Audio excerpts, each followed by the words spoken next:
I hope you all are using your imagination to make the pictures, because there's no pictures in this book. Chapter 2. If he had to name the final straw that had done it, that had driven him away, driven him back, it would, he thought, have had to be the noise. Another stroke of the paddle and the canoe slithered along the water. It was a beautiful canoe, named the Raft, made of Kevlar, 16 feet long and weighing only 52 pounds empty, as smooth as a fish skin. It seemed to fit nature as well as wind or water, seemed almost alive. He had tried as hard as he could to fit in, to become normal again. After the fame wore off, the novelty of telling people what happened, showing them how he made the first fire, how he had to make a bow, how he had to hunt. When all that was done, and the world around him had returned to a semblance of normalcy, he tried to fit back in. For a year and more, he acted, in his mind anyway, as if he were normal. School. He'd gone back to school and tried to become reacquainted with old friends. They were still friends and glad to welcome him back into their company. The problem wasn't them, it was him. Let's go down to the mall and play some video games, they would say, or play softball, or ride bicycles, or. And he would try. But sports and shooting electronic bullets or rays at imaginary enemies that clomped down across screens seemed silly, pale in comparison to what his real life had been like. Having moose attack him, living on the edge of starving, living only because he was thinking. His brain kept him alive. He couldn't get into the games. He couldn't believe them. It was the same with the people who made up extreme sports just to prove that they could do it. Rock climbers, radical skateboarders, wilderness programs that were supposed to toughen up city rich kids and make them better people, all games. He drifted away, talking about which girl liked which boy, or who was cool and who was not, or who would be at what party, or who was or was not doing drugs. All of it became a swirl around him. He heard the sounds, he nodded, and tried to appear interested.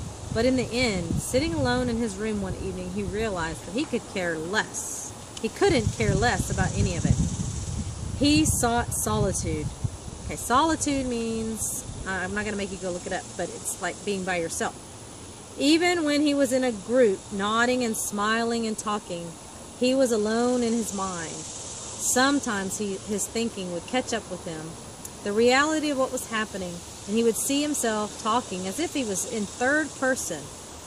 Here's Brian, he would think, telling Bill that he can't go to the movie night because reality began to slip away from him. Not that he was mentally different or mentally ill, so much as it was he was just bored. There was a small park in town, a stand of trees with some hedges.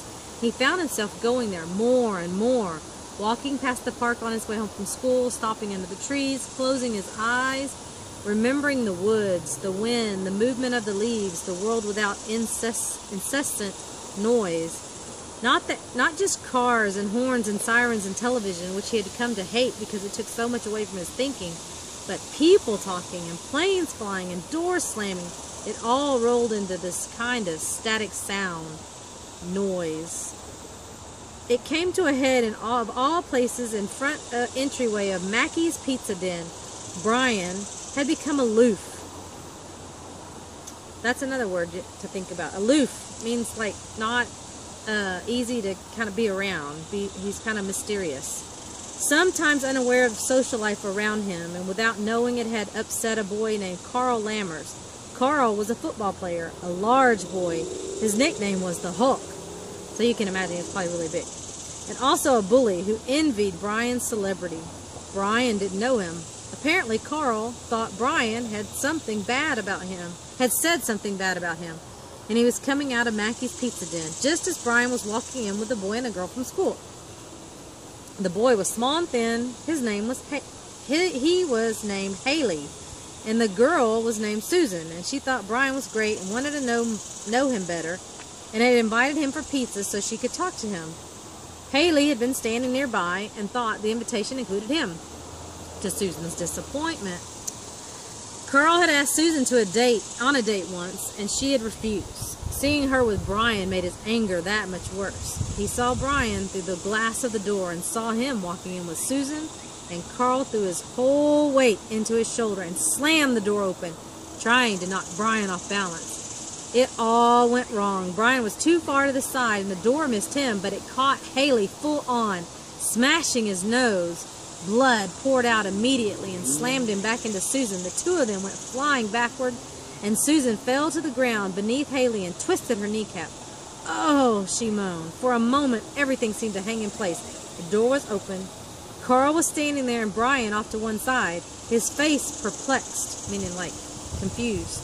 He had been thinking about the woods when it happened, and Susan and Haley now were on the ground, and blood all over Haley's face, and Susan was moaning, holding her knee. What? Brian turned back to Carl just as Carl took a swing at his head. Had it connected fully, Brian thought, it would have torn his head off. Dodging it before it caught him, he missed the total force of the blow, but even then it struck his shoulder and knocked him slightly back and down on one knee. Then things came very quickly. Haley was blinded by the blood in his eyes, but Susan saw it all and still didn't believe it. "Something happened," she said later. "Something happened to Brian," and Carl just disappeared. In that instant, Brian totally reverted. He was no longer a boy walking into a pizza parlor. He was Brian back in the woods. Brian with the moose. Brian being attacked. Brian living because he was quick and focused and intent on staying alive. And Carl was the threat, the thing that had to be stopped. Attacked. Destroyed. Brian came off the ground like a spring. His eyes, his mind searched for a weapon, something, anything that could be used. But there was nothing. Pavement, a brick wall, a glass door, nothing loose. It didn't matter. The thought did not slow his movement, and he had himself. He had his hands. He did not box. Nothing in nature boxed. Hit with closed fists. Instead, he kept his hands open and he jabbed the thick heels of his palms, slamming them forward in short blows that taken singly might not have done much damage. But he did not hit once or twice. He smashed again and again, striking like a snake, the blows multiplying their force. Carl played football, and physical contact was part of it. He actually enjoyed the shock of blocking and tackling. But this was insane. He felt as if he were being struck all over at the same time. Brian hid his eyes, slamming them again and again until Carl couldn't see. He reeled back against the wall and his hands covered his face. He tried to quit. All right. Brian was past hearing Carl. He was past anything. He was in a place where normal rules did not apply. Carl was temporarily blinded, but he was far from finished in Brian's mind.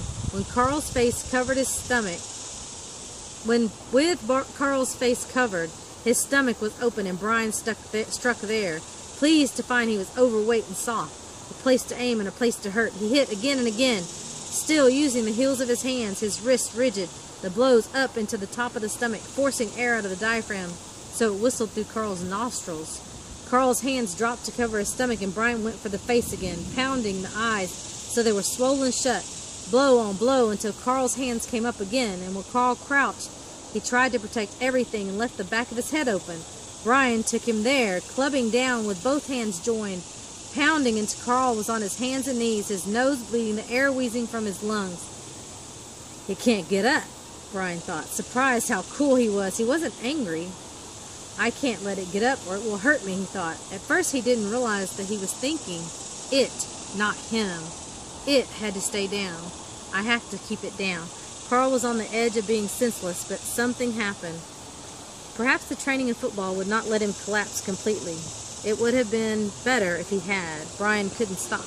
He kept clubbing down, working silently, crouching on his knees down, bringing his joined hands on in a double fist again and again into the back of Carl's head, as if he were cutting wood. Somebody was screaming.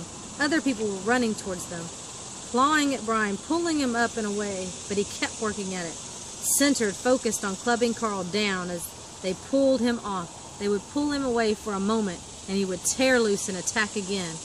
"Don't let it up," he said. "I have to keep it down." And that is the end of chapter.